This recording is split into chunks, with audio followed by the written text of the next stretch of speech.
So if you're not looking for 107 degrees 3 days in a row, take my advice. Don't move to Texas. Welcome friends, TSG here. Much appreciated. I'm glad you're here. Thank you for subscribing, by the way. And if you haven't, go ahead and click that subscribe button right now.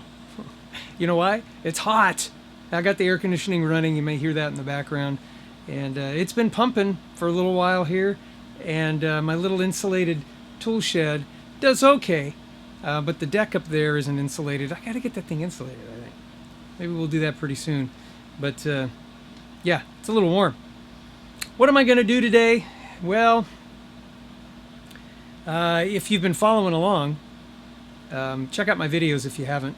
But just recently, we did a temporary fix on the Toyota Tacoma, where we had a little problem with the drain plug on the transmission pan, and it was leaking. Seems like it's a common problem.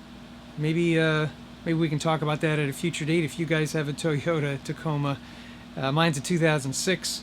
Evidently from about 2004 till about 2011 they used the same parts, and they had what's called a sealed transmission. Now, what does that mean? Well, what it really means is if you've got to get the transmission fluid changed, which is recommended at about 175,000 miles, which I'm coming very close. I think I got 168 on that thing. You got to take it into the dealer to get it done. And I found out why. Because that drain plug is stuck on there with a compression washer. And when you take that thing off, if you're not careful, you end up ripping up the pan, the threads on the pan, because it's not like a helicoil threaded thing or anything. It's just threads on a thin piece of metal, and evidently it gets jacked up. And so the dealer, they slap on a new pan and everything, and they charge you another, I don't know, I think it's $150 from the dealer. As it is, I've purchased one for $91. Is that right? Yeah, I think it was $91. Yeah, either that or $87. I looked at a couple of places, but it's an authentic Toyota part, just done through a Toyota parts broker, and I got it for a pretty good price, the gasket and all that stuff. So they're shipping that to me. In the meantime, it's parked in the driveway because, well, fluid all leaked out. I was able to get by a little bit using Flex Seal, which worked out pretty good for about a week. It held the fluid quite well, and it was towards the end of the week. Flex Seal rubber spray-on stuff. Do I have any of that right here? I don't have any. Oh, I do. Wait. I just happen to have a brand new can right there. Yeah. No, they're not paying me to say this. It's Phil Swift. It's the owner of the company. Fun guy. If you've ever seen his videos. What a shoot that was.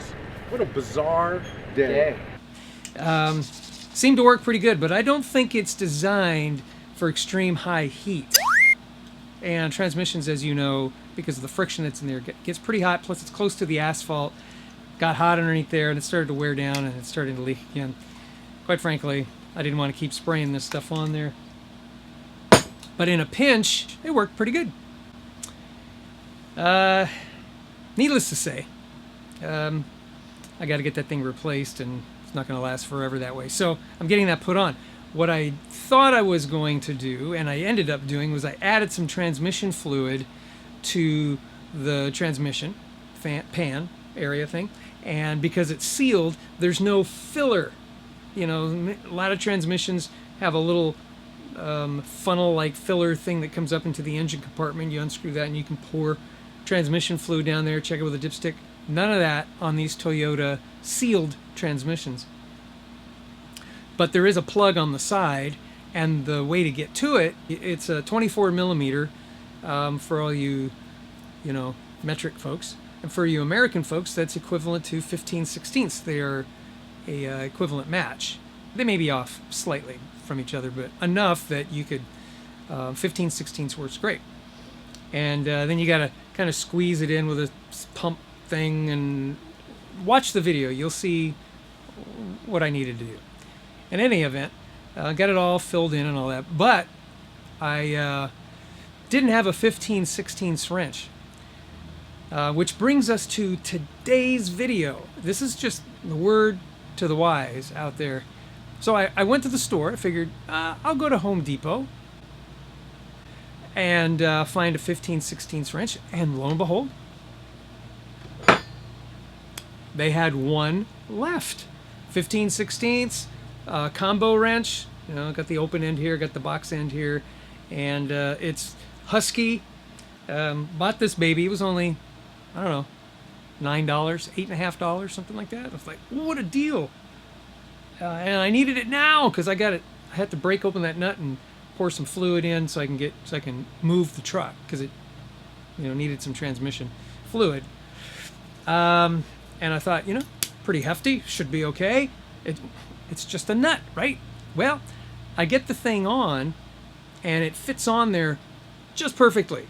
I couldn't move it because the offset on this wrench is so shallow, it was banging up against the housing of the transmission.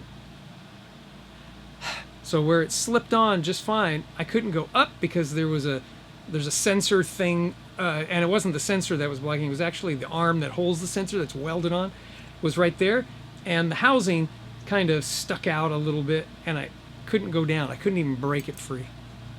I'm gonna go try a different brand. Went down to my local Ace Hardware store, which I should have done to begin with, and bought me a Craftsman 5/16 combo wrench, and said, you know what, I'm not going to take the label off until I try it. And lo and behold, it worked. You know why?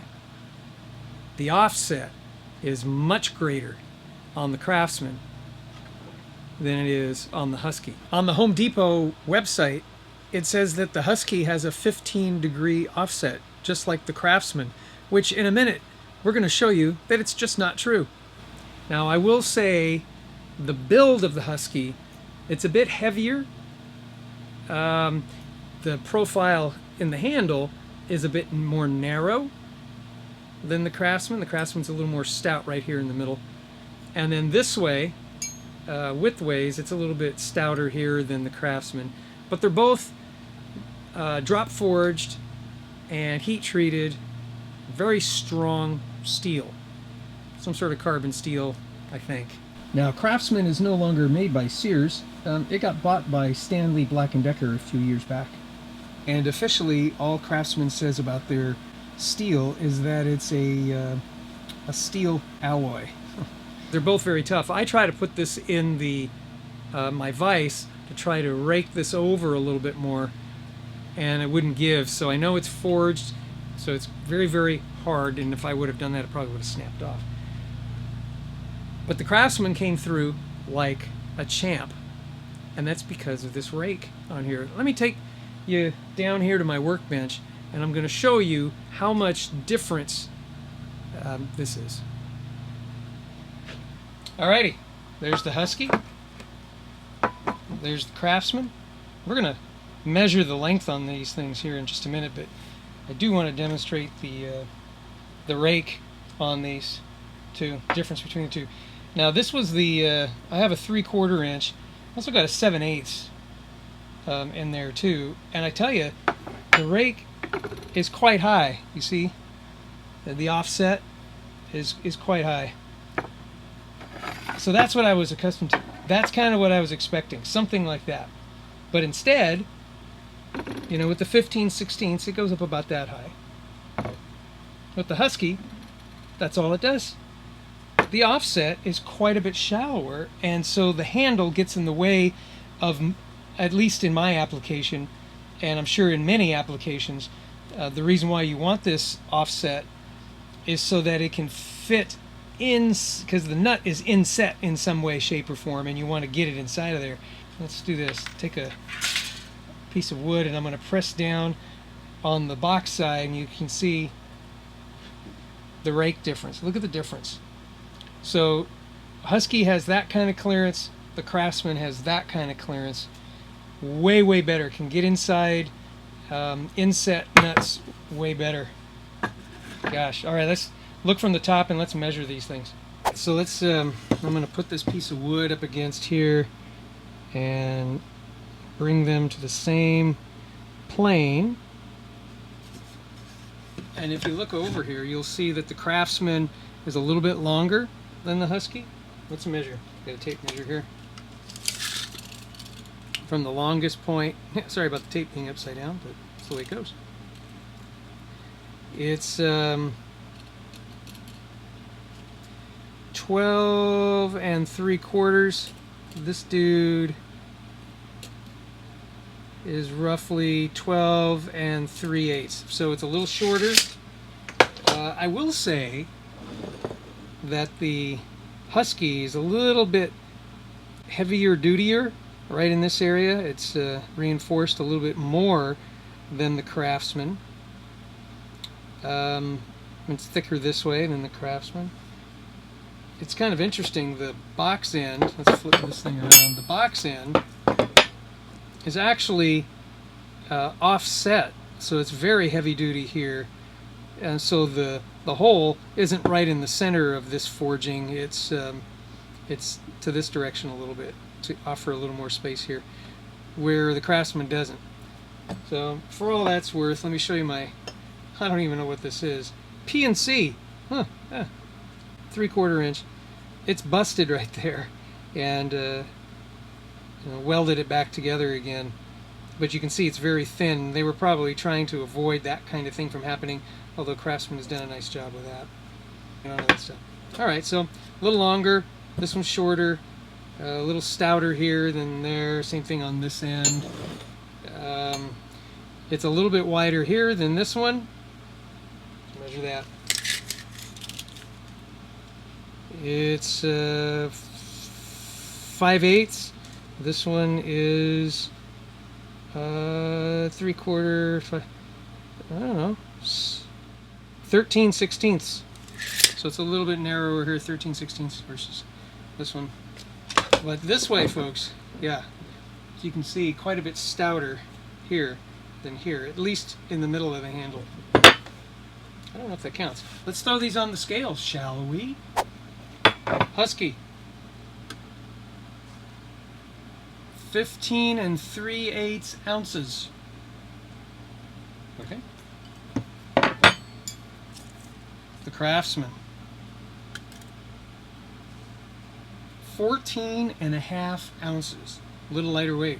I don't know if that's important to you. Now, just so there's no mistaking it, there was no way I was going to be able to use a crescent wrench. I got two of them, 2 12-inchers. This one's a Dymaloy, forged Dymaloy steel, made in the U.S. This one's forged Crestaloy steel, made in the U.S. Pretty funny. Diamond Cock Horseshoe Company, Duluth, Minnesota. And this one's manufactured by Crescent Tool Company, Jamestown, New York. You know, I also had some of these. I tried these multi-wrenches made in Taiwan. I bought this pair for probably, I don't know, at the time, I'm saying now 30 years ago. Okay, I was just a kid. Yeah, I was just out of my mother's womb. And they work well.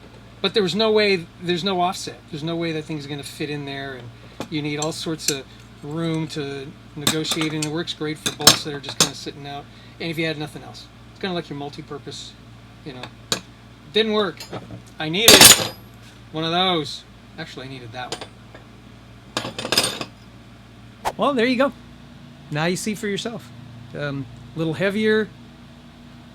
It's made in China. China. Yeah, so's this thing. Everything's made in China. 2018 Craftsman, Canada, U.S. Townsend, Missouri. 202, or maybe that's Maryland, MD.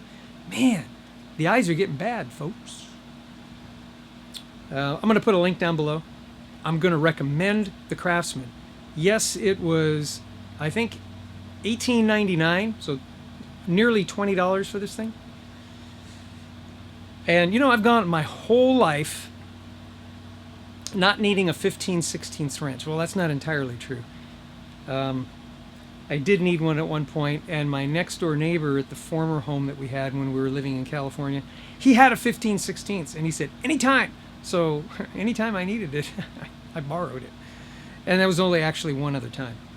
Unfortunately, I couldn't bring Tom, that was his name, is his name. I couldn't bring Tom with me and his 15/16 wrench, and my neighbors didn't have a 15/16 wrench. My neighbors out here in Texas. So now I have two. And guess which one I'm going to loan out?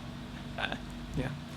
But I'm going to recommend the Craftsman, even though it costs a little more. Don't try to save money and go cheap. You end up spending more because now I have two. It was an expensive bolt to get off. That's all I got for you. If you have any experiences with combo wrenches, let me know down below. Let's start a conversation about combo wrenches. And your experience with Husky and your experience with Craftsman or any other brand. Just let me know. What do you have at home? Gosh, some of you guys may even, because I have a feeling, because I know a couple of you guys out there, you probably have Snap-ons, huh? Those are very nice tools. Very nice price. But this wrench would have cost about $50 from Snap-on. I got it done with the Craftsman. Anyway, you guys take it easy, all right? I love you. Thank you. You guys are awesome. Have a great day. Keep the faith. Stay well. Wash your hands. Blow your nose. Wash your face. Take a shower once in a while. Don't breathe on anybody. If you're sick, stay home. You know, none of that stuff is really new. I grew up that way.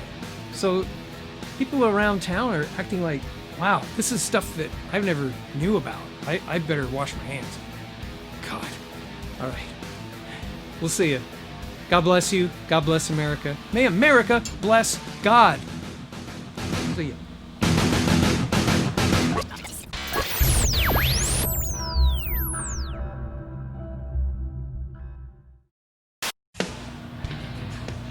Oh, I'm still rolling. Well, isn't that special?